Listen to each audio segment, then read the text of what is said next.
HDFC Bank, well, that's been your key underperformer last year. Despite reporting a decent set of numbers, the growth story continues to be intact for the bank. 20% growth at the kind of scale that we have seen for HDFC Bank.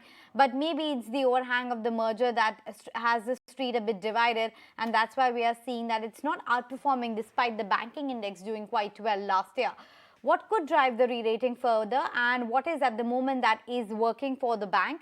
Hersh has done the 360-degree analysis on the counter. Let's go across to him. Hi, Hersh.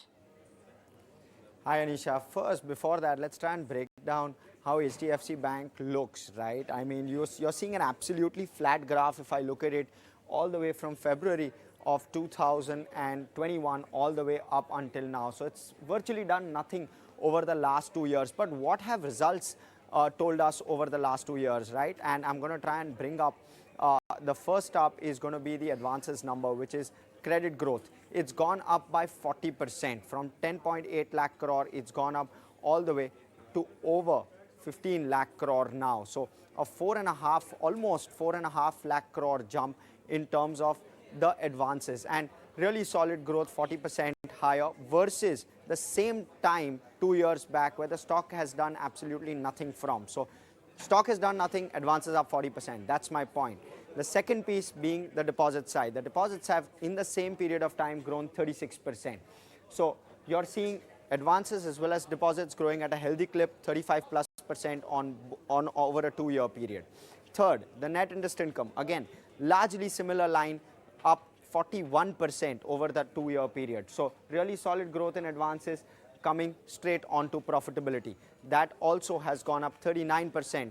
Obviously, the higher OPEX is what is really denting profitability currently, but otherwise 40% growth in profits, 39 to 40% up over the 2-year period. And again, stock has done nothing. Lastly, let's start looking at valuations. Well, the price to book at that point of time, 4.4 times. This I have adjusted, we've computed it manually, adjusted it for the Q3 earnings of FY21 versus the Q3 earnings for FY23.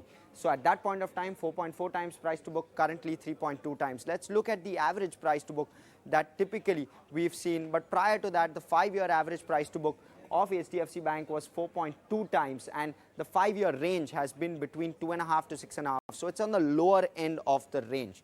So it's likely that at some point this 3 times price to book may not be entirely sustainable. So what could lead to the re-rating? What is really going to lead the charge forward for HDFC Bank? A couple of things. One is, of course, as Anisha mentioned, the merger itself. So the all-important merger, how that gets executed, how quickly, and that is probably the key overhang. But other than that, the other piece is obviously credit growth. Can the larger HDFC book grow at 20%? At the moment, the management absolutely comfortable with giving that growth guidance of 20% on the combined entity.